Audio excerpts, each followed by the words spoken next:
Hi guys! Guess what? We're starting our awesome, super exciting college project. Yay! So I am here at the beautiful Illinois State University campus, which is where I went to school to learn how to be a teacher. Yay! And so we're really excited that you guys are going to get to research a college that you might be interested in going to someday as well. So it doesn't have to be Illinois State, of course, but I'm going to go ahead and pull up the project so we can see what you guys need to do. Let's minimize myself. Awesome. Okay, so with the college project, we just wanted to give you guys an opportunity to look into where you might want to go to school when you're done with high school. And you're going to have 2 weeks to work on this project. Sorry, my background's fading a little bit there. But again, 2 weeks to work on this. So if you want to get it done this week, you totally can.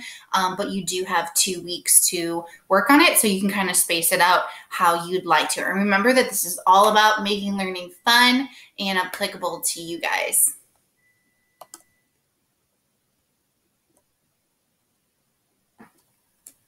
Sorry, hold on one sec. Pause. All right, sorry about that, guys. I'm making banana bread and my timer went off, so I needed to go check on it. Okay, so back to the project again. You're gonna have 2 weeks to work on it. We're just gonna take a look at what you need to do for each part, but just remember too, you can always ask your teachers for help. Okay, so there's gonna be what am I doing here? 7 parts total. Part 1 is you need to pick your college. And so, you still have, of course, 8 years to make your final decision, but it never hurts to start thinking about where you might want to go. And so, again, this is just for fun to encourage our learning at home.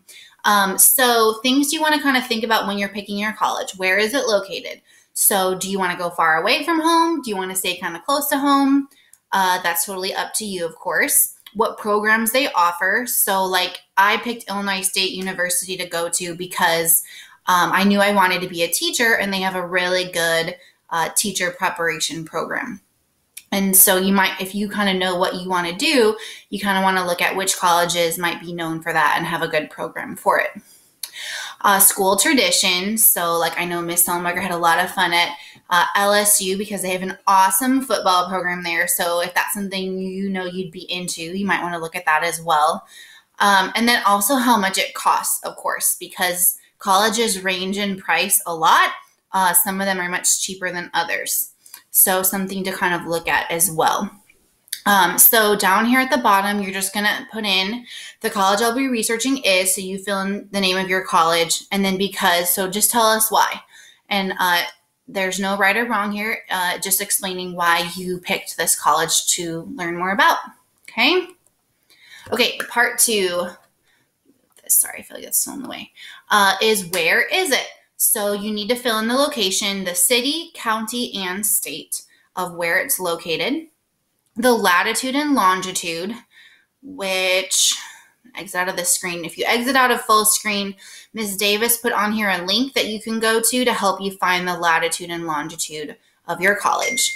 The city's population, so that's going to be how many people live in the city. So some colleges are located in really large cities and some are in much smaller towns. So that's something too you want to think about of where you might want to go to school because you're going to be most likely living there.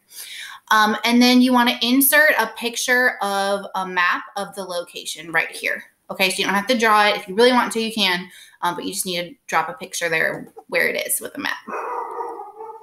Okay, then the second part of where is it, you're going to need to calculate how many miles, sorry guys, that's my dog, how many miles it is from your house to the college.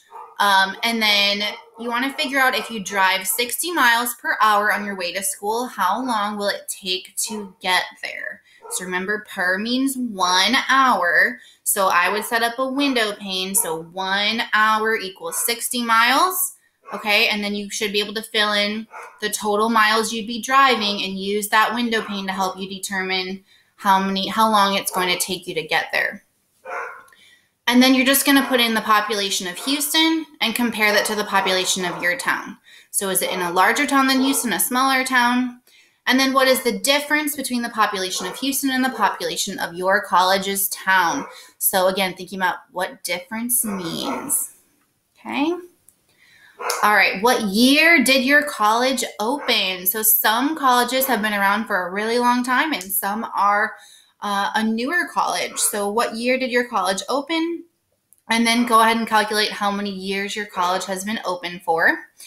And describe one change that your college has experienced since it opened. So, of course, if your school opened in 1850, it's not going to look exactly the same as it did back then. So do a little bit of research of the history of your college as well.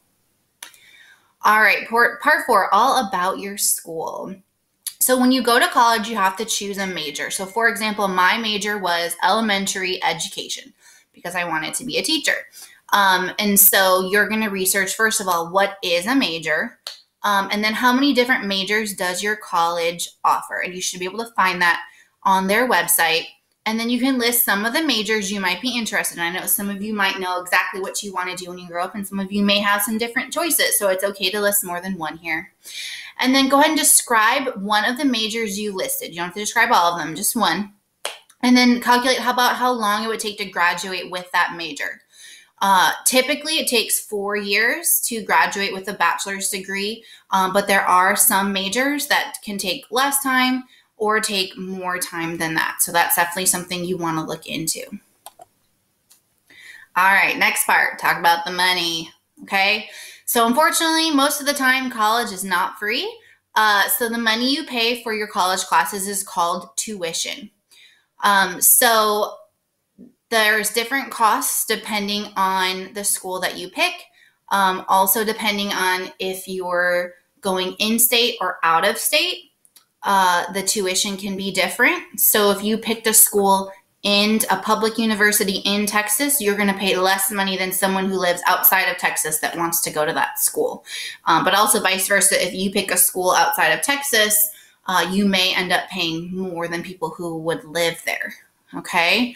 And so this website here can give you some helpful information about the costs of most schools. Okay.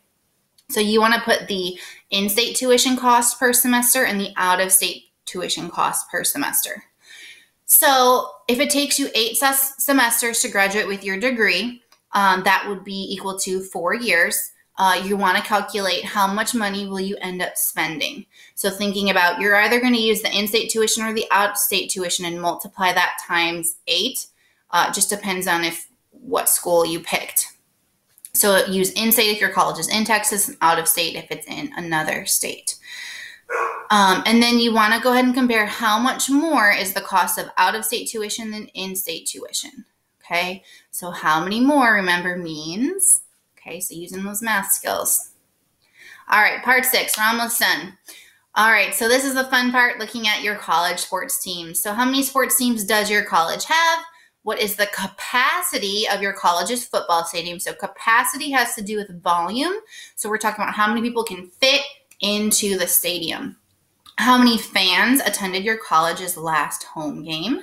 How many empty seats were there? And do your best with this information. Of course, I know that no one's playing sports at the moment. So just as far back as you need to go. And then how many yards did your quarterback throw in your team's last game?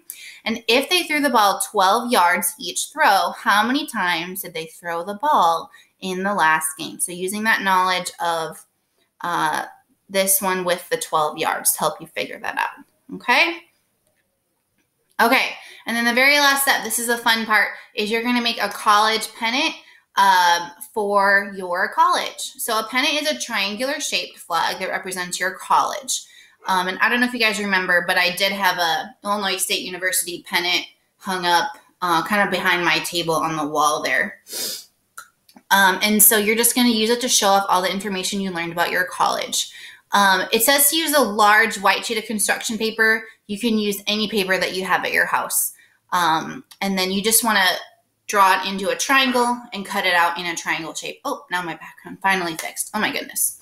And then this is just something that you can hang up in your room to kind of remind you of your goals.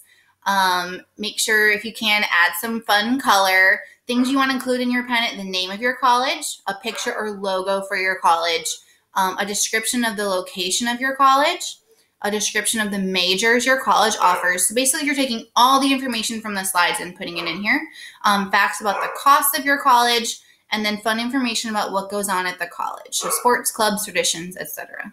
Okay? And then this just kind of gives you an idea of things we would be looking for in your pennant. And you can just take a picture of it and send it to us when you're done. If you want to do it digitally on a slide, you can also do that. If you don't have like paper and colored pencils at your house, that's also totally fine. Okay? But that brings us to the end of our project. And so I'm so excited for you guys to take a trip, virtual trip to your college and check it out. Don't be afraid to ask your teachers though if you need extra help. Bye guys.